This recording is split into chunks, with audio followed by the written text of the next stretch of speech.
এটাকে কি যেন বলে, ব্যাচ ব্যাচ পড়িয়েছে। দিয়েছে। কি দিয়েছে এটা? উত্তরীয় দিয়েছিল। উত্তরীয় দিয়েছিল। মোমেন্টটা একটু ভালো করেছে। দেখি, দেখো। বাহ। মর্নিং এভরিওয়ান, তোমরা সবাই কেমন আছো? আমরা সবাই খুব ভালো আছি। বাকি গুড মর্নিং বলে দিই তাকিয়ে। Morning all of you. বাবাকে দেখে বুঝতে পারছো তো যে ভালো রকম ঠান্ডা পড়েছে। আর দেখি শঙ্কর দিয়েছে কি রান্না করে গেছে। রুটিগুলো কি বড় বড় করে করে। আচ্ছা, রুটি। এটা হচ্ছে কি বাঁধাকপি তরকারি দুপুরের জন্য, আর ঘুগনি তো আছে করেছে। আর বাবা মনে নিম বেগুন করবে নাকি? যাই হোক, নিম বেগুন না বেগুন ভাজা কোনটা করবে? তো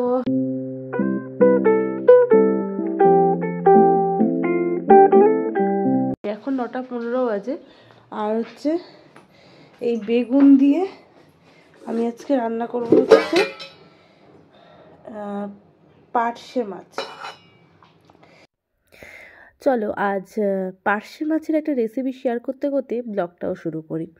কি তোমরা কেমন আছো? আমরা খুব ভালো আছি। তো পার্শে মাছ হচ্ছে আমার বাবার দুজনেরই খুব ফেভারিট। তো মাছটা কি করে করলাম সিম্পলভাবে চলো তোমাদের সাথে শেয়ার করে দিই। প্রথমেই মাছটাকে খুব ভালো করে ধুয়ে নিয়ে জলটা ঝরিয়ে তার মধ্যে লবণ, হলুদ আর লঙ্কা গুঁড়ো দিয়ে বেশ কিছুক্ষণ ধরে ম্যারিনেট করে রেখে দিলাম। আর মাছটার গায়ে ঘষে ঘষে কিন্তু এই মশলাগুলো লাগাতে হবে, তাহলে মাছের মধ্যে খুব ভালো করে মশলাটা ঢোকে। তো দেখছো যেরকমভাবে আমি মশলাগুলো মাখালাম, তোমরাও ট্রাই করো এইভাবে করার। যারা পাকা রাঁধুনি তারা তো জানে, যারা নতুন তাদের জন্য একবার বলে দেবো। তো তোমাদের কোথায় কোথায় কে কোথা থেকে দেখছো সেটা কিন্তু অবশ্যই কমেন্ট করে জানিও। আর তোমাদের ওখানে কেমন ঠান্ডা পড়েছে সেটাও। তো এই দেখো কথা বলতে বলতে আমার কিন্তু বেগুন আলু কাটা হয়ে গেছে। হ্যাঁ, ঠিকই ধরেছো, আজকে আমি কিন্তু একদম সিম্পলভাবে বেগুন আলু দিয়ে পার্শে মাছের ঝোলটা করব। আর এখানে একটু বড়ি নিয়ে নিয়েছিলাম, বড়ি ছাড়া কিন্তু এই রান্নাটা অসম্পূর্ণ। তো চলো রান্নাটা শুরু করা যাক। প্রথমে কড়াইটা খুব ভালো করে গরম করে নিয়ে তার মধ্যে সর্ষের তেল দিয়ে বেশ ভালো করে গরম করতে দিলাম। আর অন্যদিকে একটা মশলা বানিয়ে নিচ্ছি, তার মধ্যে দিলাম হচ্ছে লবণ, হলুদ, লঙ্কার গুঁড়ো, জিরে গুঁড়ো, ধনে গুঁড়ো। এগুলো হচ্ছে পরিমাণ মতো, তোমরা দেখে বুঝতেই পারছো কতটুকু দিয়েছি। আর তার সাথে অল্প একটু জল মিশিয়ে ভালো করে মশলাটা গুলে রাখলাম। আর এদিকে তেলটাও ভালো করে গরম হয়ে গেছে, আর মাছগুলো একে একে ছেড়ে দিচ্ছি। যদি কড়াই ভালো করে গরম না হয় আর তেল ভালো করে গরম না হয় তাহলে কিন্তু মাছ ভেঙে যাওয়ার সম্ভাবনা থাকে। আর এই যে মশলাটা যদি কিছুক্ষণ ভিজিয়ে রাখা যায় তাহলে কিন্তু একদম বাটা মশলার টেস্টটা দেয়। এদিকে মাছটা ভাজা হচ্ছে, এদিকে ভাতটাও বসিয়ে দিয়েছি। চালটা অনেকক্ষণ ভেজে গেল ছিল সকাল থেকে, তো তাড়াতাড়ি হয়ে যাবে। বইটা ভেজে নিই, বইটা শুকনো ভেজে তারপরে তেল দিলে ভালো হতো। তো মাছটা দিয়ে দিয়েছিলাম, খেয়াল নেই। বই নালে বড়ি খুব তেল টানে। বেগুনগুলো ভেজে নিচ্ছি, বেগুনগুলো হালকা করে একটু ভেজে নেবো, তাহলে খেতে বেশি টেস্ট হবে। আর একটু বেগুন কটা আর একটু কেটে দিলাম, বেগুনগুলো ভাজতে তো একদম গুটিয়ে যাবে। এই যে বেগুনগুলোকে ভেজে নিয়েছি, এবার চট করে এইটুকু তেলের মধ্যে কিন্তু আলুগুলো দিয়ে দিই। গরম তেলের মধ্যে কালো জিরে আর দুটো কাঁচা লঙ্কা ফোড়ন দিয়ে দিয়েছি। এবারে আলুগুলো দিয়ে দিলাম, আলুগুলোর সাথে মশলাটা একটুখানি কষাবো। আর এই মশলাটাও দিয়ে দিলাম। আলু সিদ্ধ হয়ে যাবে মশলা কষাতে কষাতে, আলুগুলোর মধ্যে মশলাটাও ঢুকে ভালো করে কিন্তু এখন কষাবো। তো আলুগুলো খুব ভালো করে সিদ্ধ হয়ে গেছে, এবার বেগুনগুলো দিয়ে দিলাম। আর তার সাথে বইটাও দিয়ে দেবো, বইটাও সিদ্ধ হবে। তো বেগুনটা যখন একটু নরম হয়ে আসবে তারপর তাতে মাছগুলো অ্যাড করব। আর মাছ অ্যাড করে মোটামুটি ওই 3-4 মিনিট ফোটালেই হবে। তারপর লাস্টে নামানোর আগে একটু ধনেপাতা ছড়িয়ে দিয়েছিলাম। ব্যাস একদম রেডি হয়ে গেছে আমাদের আলু বেগুন দিয়ে পার্শে মাছের ঝাল। তোমাদের কেমন লাগলো জানতে হবে। আমাকে এখন একটু উস্কো উস্কো দেখবে, কারণ আজকে আমি চলে যাবো আর কি ওই বাড়িতে। তো স্নান করবো, 11:25 ক্যানিং লোকালটা ধরবো, একদম ডাইরেক্ট সোনারপুর নামবো তার জন্য। তো গিজারটা অন করে দিয়েছি, ঠান্ডা জলে তো স্নান করা যাবেই না। আর এই সকাল সকাল স্নান করতে ঢোকাটাই যেন একটা বড় মানে কাজ। আর তাড়াতাড়ি করে খেয়ে নিই, রান্নাটা করে নিই, আবার রেডিও হতে হবে। আর লাস্ট মিনিট কিছু প্যাকিং করার আছে, আর যেটা ইন্টারেস্টিং ব্যাপার সেটা দেখাচ্ছি তোমাদেরকে, দাঁড়াও। আর এই দেখো লাগেজ গোছানো কমপ্লিট। এটা কিন্তু আমি সোনারপুরে নিয়ে যাব না, সোনারপুরের জন্য লাগেজটা নয়। লাগেজটা কেন গোছানো হচ্ছে, কোথায় যাওয়া হবে, সবটা তোমরা জানতে পারবে এই ব্লগে, না হলেও 2-3 দিনের ব্লগে জানতে পারবে। এটা হচ্ছে বাপির মানে জামা কাপড় নেওয়া হয়েছে। এখন রুটি আর এই কী বলে ঘুগনি, ভুলে যাই সব নাম। বাঁধাকপি নিয়ে নিয়েছি, ওই বাড়িতে ভুলে যাই মা মনে করি। তারপরে হচ্ছে এই বাঁধাকপিটা বাপি বলতে একটু টেস্ট করে দেখতে, শঙ্করদি করেছে, কেমন খেয়ে দেখি। তো এই যে আমার পার্শে মাছের ঝোল কিন্তু একদম রেডি হয়ে গেছে। এবার এটা রেখে দিই, আর স্ট্যান্ডের ওপর রাখি, দিয়ে একটা ঢাকা চাপা দিয়ে দিই।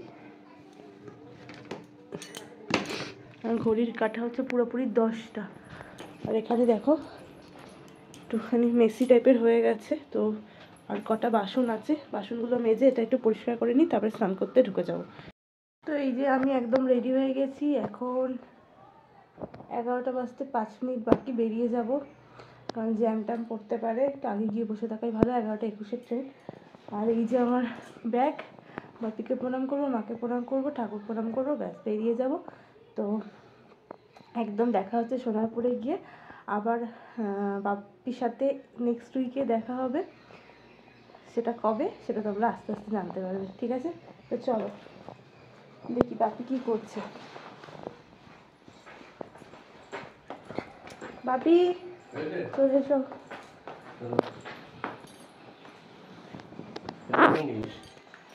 কবে কিনেছি? তোমার কি আমার ড্রেস দেখলেই মনে হয় আমি কবে কিনেছি, মনেই রাখতে পারি না যে কবে কিনেছি। দাও দাও দাও, প্রণাম করি, দাও। এই জুতোটা খোলো।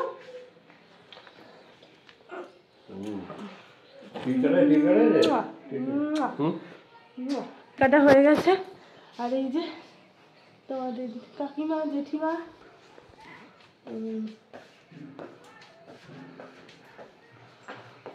এই যে আমাদের ঠাকুর ঘর, বাপি পুজো করে নেবে। নমো নমো। ঠাকুর তুমি ভালো থেকো, বাপিকে ভালো রেখো। বাপির সাথে এখন হেঁটে হেঁটে চলেছি, রোদ আছে ভালোই, ঘরের ভেতরটাই বরঞ্চ বেশি ঠান্ডা লাগছে, তাই না?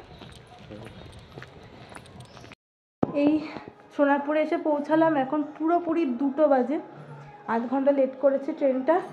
আর যা জানতাম, যেটা ভেবেছিলাম সেটাই হয়েছে। এই যে আমার বর মানে পতিদেব আর কি, দেখো বিছানাটাকে কি করে রেখেছে, সত্যি কিছু বলার নেই। আর আজকে ওদের পিকনিক আছে, আজকে হচ্ছে স্কুলের স্টাফদের নিয়ে পিকনিক, তাই সেখানে আনন্দ করছে। ফিরবে সন্ধ্যের দিকে হয়তো ফিরবে। তো আমি চটপট করে ড্রেসটা চেঞ্জ করে ফ্রেশ হয়ে খেতে যাবো, কারণ প্রচণ্ড খিদে পেয়েছে, বাবা মা এখনও খাইনি। তার আগে একটুখানি ভাবছি এটা এসে চেঞ্জ করবো, নাকি এটা গুছাবো, নাকি এখন গুছিয়ে যাবো, দেখি কী করি। আর এখানে বেশ ভালোই রোদ আছে, অসুবিধা নেই। তবে হাবড়াতে যা মারাত্মক ঠান্ডা, এখানে এখন রাত্রিবেলা বুঝতে পারবো এখানে কীরকম কী ঠান্ডা পড়েছে। আর একটা এই টোটোওয়ালার সাথে আমার একটু ঝামেলা লেগে গেল। কী নিয়ে ঝামেলা সেটা এসে তোমাদেরকে বলছি, খাওয়া দাওয়ার পরে ঠান্ডা মাথায় বসে বলছি। এখন জোর খিদে পেয়েছে।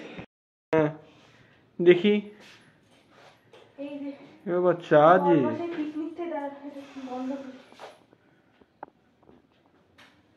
বড়মাসের পিকনিক থেকে স্কুল পিকনিক থেকে ফিরলো, আর পিসি এসছে, তো আমি চাটা করলাম।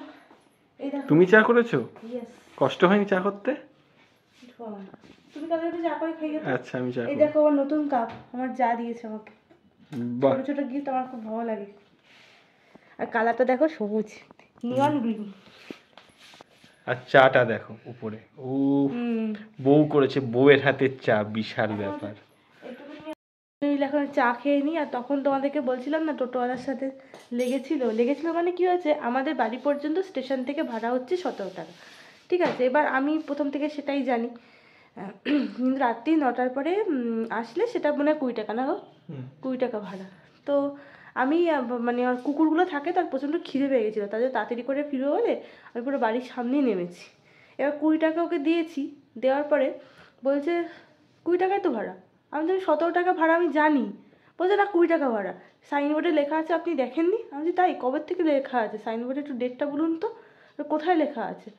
এবার বলেছি মানে সমানে আমাকে বলে যাচ্ছে 20 টাকা ভাড়া। আমি চাই দেখুন 3 টাকা বেশি দেওয়া মানে আমার পক্ষে যে সম্ভব নয় সেটা না, আমি আপনাকে 17 টাকা দিতে পারলে আমি 3 টাকাও দিতে পারি, কিন্তু আপনি যে মিথ্যা কথাটা বলছেন তার জন্য আমি আপনাকে দেবো না। আপনি বলতেই পারেন যে দিদি আজকে আমার কম ভাড়া হয়েছে বা আজকে আমার একটু শরীরটা খারাপ লাগছে, তা আপনি আমাকে 20 টাকাই দেবেন, আমি আপনাকে 20 টাকা হাসি মুখে দিয়ে দিতাম, কিন্তু আপনি যে মিথ্যা কথাটা বললেন তার জন্য আমি আপনাকে দেবো না।